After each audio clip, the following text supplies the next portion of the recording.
Hujan Koin oleh Rino Jeffriansyah.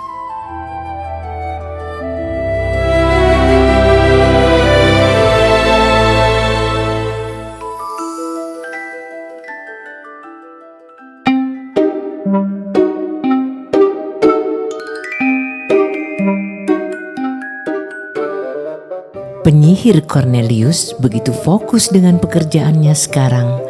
Ia mengaduk-aduk sebuah ramuan yang telah dibuatnya sedari lama.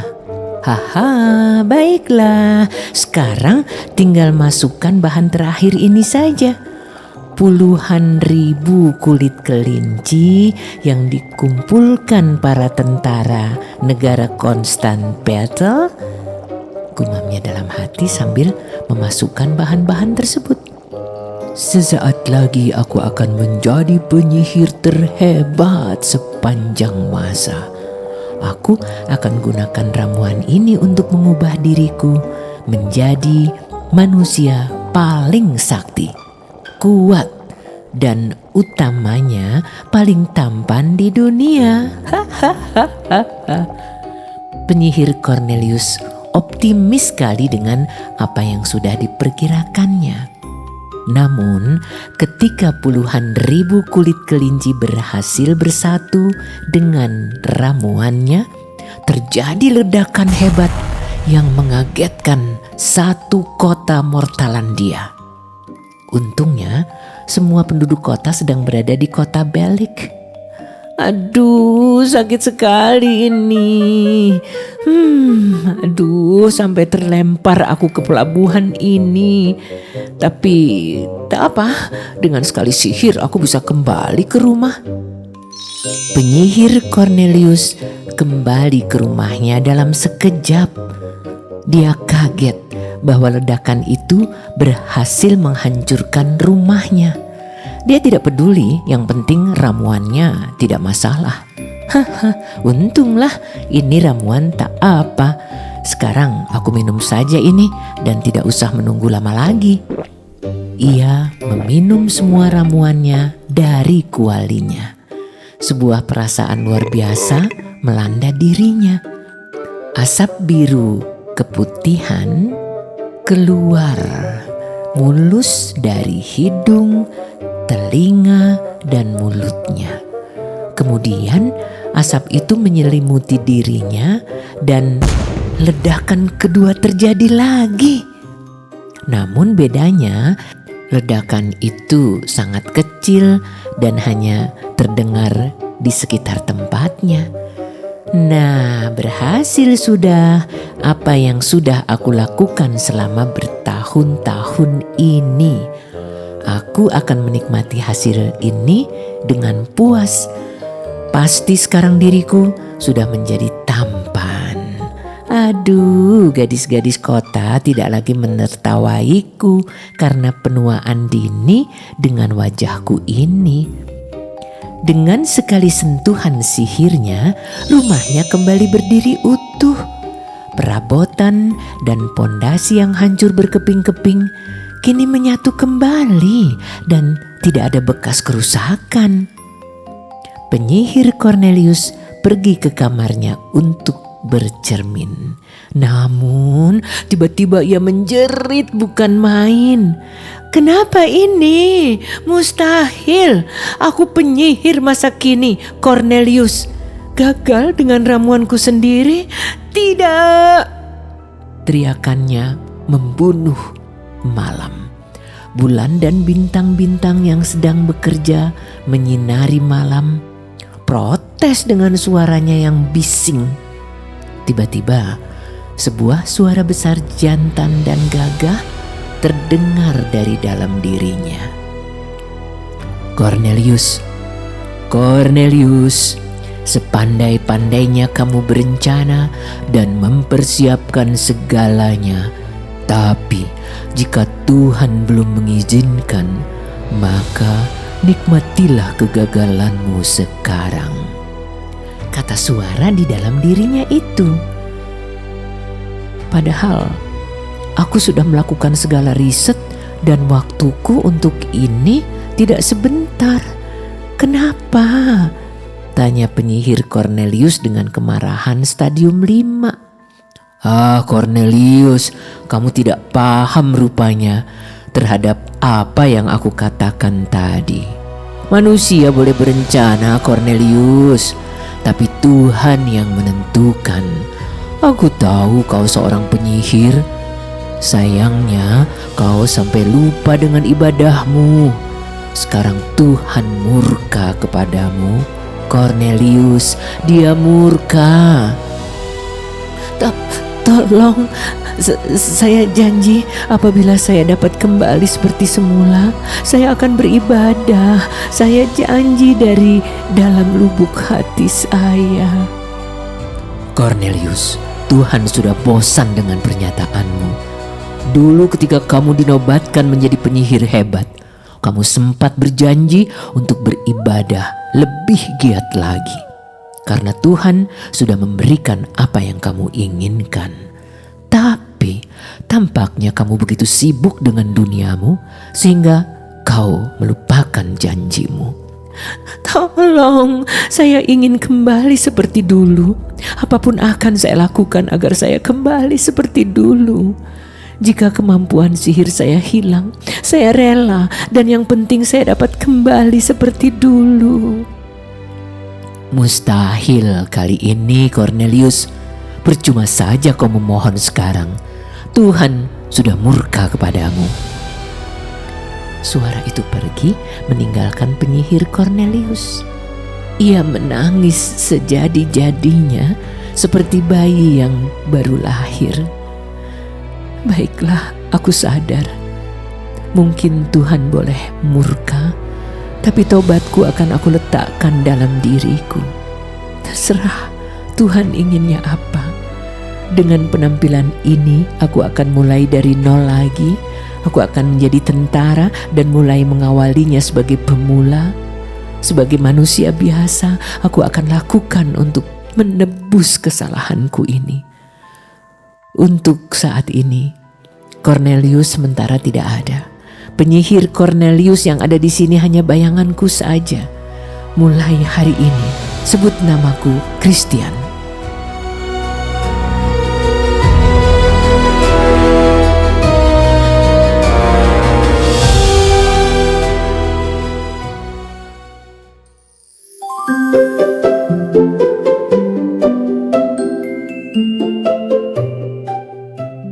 Bulan liburan menyapa warga negara Constant Battle. Bulan ini menjadikan aktivitas tentara negara tersebut dapat libur. Mereka tidak perlu wajib ke masa lalu untuk mencari koin-koin. Mereka boleh tinggal di rumah sepanjang hari, mengikuti petualangan yang dibuka tentara lain atau hal apapun yang mereka inginkan. Aduh, Jeng pengen kerja juga, tapi selama 11 bulan udah suamiku muret dari pagi sampai pagi lagi. Pernah. Enaknya ngapain ya? Tanya Mariam di alun-alun kota Mortalandia bersama temannya Ciput.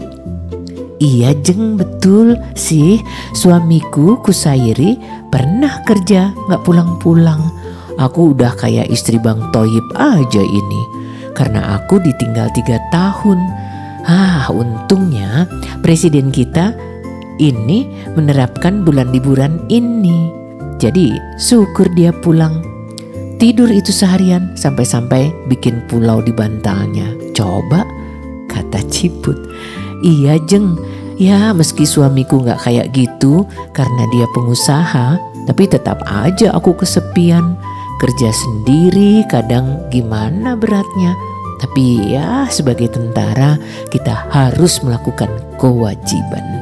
Kalau enggak dapur sedikit kurang mengepul Jeng. Maklum kan, pandemi bikin usaha suami gak bisa banyak seperti sebelumnya. Ini aja pelan-pelan pemulihan, ujar Mariam. Iya Jeng, moga bulan liburan ini presiden kita Hades memiliki acara yang menarik, ucap Ciput bosan. Betul Jeng, moga aja. Mereka dikagetkan dengan sebuah pengumuman yang dikeluarkan dari pengeras suara toa. Yang lebih anehnya lagi, suara tersebut berasal dari udara. Mereka mendongak ke atas dan kaget. Seorang manusia setengah ayam terbang mengumumkan, "Perhatian, perhatian. Dalam rangka HBI alias Hari Buruh Internasional, Bapak Wakil Presiden kita, Edu, mengadakan acara yang cukup konyol tapi menarik," ujar suara manusia setengah ayam itu. "Woi mas, manusia setengah ayam, coba turun sini dan jelaskan kepada kami dong ibu-ibu muda cantik ini," kata Ciput. "Iya bu, ada apa?" tanya manusia setengah ayam. "Oh ya, panggil nama aja bu, gak enak." "Christian." "Ya, Christian, tolong jelasin kami pengumumannya. Sambil kami pengen nanya-nanya, acara apa sih?" jawab Mariam. "Gini bu, saya diperintahkan presiden untuk menginfokan ini. Meski gini-gini kan saya tentara juga. Ya meski masih kecil pangkatnya, tapi beliau menyuruh saya menyampaikan acara konyol tapi asik. Bikin kayak tentara katanya," ucap Christian. "Apa dong?" tanya Mariam dan Ciput bersamaan. "Gini bu, yang kita tahu kan kalau kita bunuh NPC dengan bom nuklir itu bisa membunuh 75% NPC. Nah di sini Bro Edu ingin acara jika dibunuh dengan normal maka dapat tantangan menyusun 3 angka. Apabila kita berhasil memasukkan angka-angka yang diminta dengan cepat dan benar, dapat hadiah koin banyak bu." "Wah mantap kali. Jadi ini berlaku untuk yang bunuh saja kan?" tanya Ciput. "Wah sayangnya enggak bu, semua dapat. Jadi jika ada yang membunuh NPC apapun akan dapat notifnya bu dan bisa langsung berpartisipasi," jawab Christian sambil joget-joget. "Lah gak seru dong," kata Mariam. "Artinya kita keluar rumah juga nantinya dan kerja seperti biasa lagi?" "Masyarakat tentara jangan khawatir, saya sendiri yang akan melakukan ini. Jadi warga tentara Constant Battle diam aja di rumah," ucap Christian dan sedikit ada tetesan air mata. "Wah Christian, jadinya kamu gak ikutan dong?" tanya Ciput sedih. "Tenang aja bu, jika beruntung saya bisa aja. Ini juga saya lakukan karena demi semua," kata Christian tersenyum tapi hatinya menangis. "Yang sabar ya Mas Christian," ucap Mariam lirih. "Walau begitu tapi Mas ikhlas sekali." "Haha, gak apa-apa bu. Ya udah, saya permisi dulu ya. Saya mau terbang lagi buat nginfoin ini. Nanti beliau marah." Christian terbang meninggalkan Ciput dan Mariam. Mereka menangis berpelukan karena baru kali ini berjumpa tentara dengan pangkat kecil yang merelakan dirinya untuk sosial. Tak diduga suami-suami mereka menghubungi mereka dengan cincin pernikahan. Dengan sekejap suami mereka datang di tengah-tengah mereka. "Kenapa kalian ini?" tanya murid suami Mariam sambil lompat-lompat. "Iya kok kita datang malah nangis," kata Kusairi sambil garuk kepala. "Kita pulang ya, kita ceritain di rumah," kata Ciput dan Mariam kompak.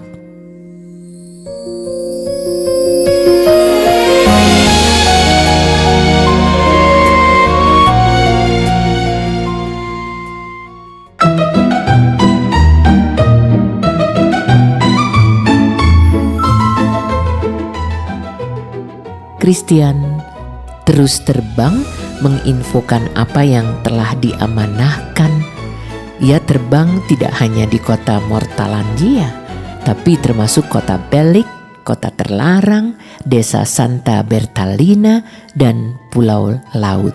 Namun di tengah pulau laut Saurinho, bos preman di pulau itu, tidak suka mendengar suara cempreng Christian. Lekas dia mengambil senjata senapannya dan menembakkan ke Christian. "Mati kau, berisik sekali," kata Saurinho dan meniup senjatanya. "Aduh, sayapku sakit kena peluru." "Ah, tidak apa, nanti di rumah aku akan obati. Sekarang aku kutuk Saurinho ini menjadi anak ayam," kata Christian kembali terbang dengan sayap sebelah.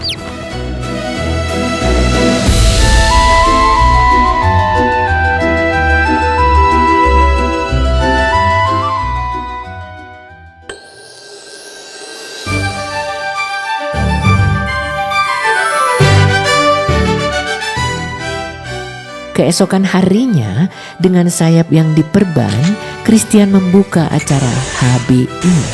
Ia membunuh NPC-NPC terdekat yang mampu dijangkau. Hal itu mengakibatkan notifikasi angka muncul di setiap penduduk tentara. Awalnya, para tentara bingung dengan maksud dari angka-angka itu. Namun setelah mendapatkan keuntungan dari hal tersebut, mereka makin kegirangan. Hari itu menjadi hujan koin bagi tentara dengan menebak angka-angka yang harus dijawab dengan cepat dan benar. Mereka mendapatkan koin yang sangat banyak. Jika benar dan cepat, 2 miliar sampai 3 miliar bisa mereka dapatkan dengan mudah. Normalnya untuk mendapatkan 1 miliar saja, kadang mereka membutuhkan waktu paling tidak setengah jam. Ini dalam waktu kurang semenit saja mereka mendapatkan dengan mudah. Semua tentara menjadi kaya raya, termasuk tentara pemula yang baru lulus dari akademi. Namun tidak untuk Christian yang sepanjang harinya digunakan untuk membunuh NPC. Acara itu berhasil sukses selama 3 hari. Dari tanggal 29 April sampai tanggal 2 Mei sore. Semua orang menjadi gila koin. Harga barang virtual kebanyakan menjadi naik. Orang yang sudah kaya makin kaya, tapi orang yang awalnya miskin jadi miskin karena harus membelanjakan koin itu untuk keperluan. "Tahu nggak, Jeng? Aku dan suami dapat 600 miliar loh," kata Ciput di rumah Mariam. "Wah, Jeng, mantap oi. Aku dan suami cuma bisa 500 miliar, kata Mariam. "Tapi Jeng, rasanya kok nggak berkah sih?" "Maksudnya, Jeng?" "Iya, Jeng, koin kita banyak memang, tapi aku merasa ada yang kurang aja." "Iya juga ya, Jeng." Saya ingat Christian. Pasti karena dia yang sudah mengorbankan dirinya. Apalagi kemarin gak sengaja aku lihat sayap kanannya diperban." "Wah, kasihan sekali, Jeng. Ya udah gini aja, Jeng. Kita patungan yuk bareng istri-istri yang lain. Mereka kan juga tahu acara ini sukses karena Christian. Dari situ kita belikan senjata yang bagus-bagus untuk bantu dia bekerja nanti setelah bulan liburan. Selain itu kita kasihkan beberapa ratus miliar sebagai modal levelingnya. Kasian kan? Dia masih kecil dan butuh koin pastinya untuk leveling. Sedangkan dia pasti sulit mendapatkan apa yang kita dapatkan ini." Ciput dan Mariam sepakat memberikan sedekah kepada Christian. Dengan jaringan mereka berhasil mengumpulkan senjata-senjata, pil suntikan protein ultra, tongkat sihir, dan item bagus lainnya. "Syukurlah, Jeng, antusias teman-teman kita gak kalah dengan niat kita," kata Ciput terharu. "Iya, Jeng, saat tahu terkumpulnya berapa, aku menangis malaman ini," ujar Mariam sambil sesekali air matanya jatuh. "Ya udah, Jeng, yuk kita antarkan ini."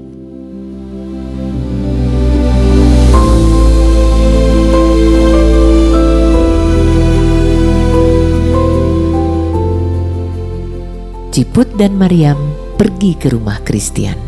Christian terkejut dengan kedatangan Ciput dan Maryam yang tiba-tiba. "Wah, ada apa Bu Ciput dan Bu Maryam kemari?" tanya Christian sambil matanya melihat bungkusan besar yang dipegang keduanya. "Iya Christian, kami mau nanya nih, kamu kan yang kemarin sepanjang hari yang membunuh NPC?" tanya Maryam. "Iya Bu," jawab Christian singkat sambil matanya terus memperhatikan bungkusan besar itu. "Tapi dapat koin gak?" tanya Ciput.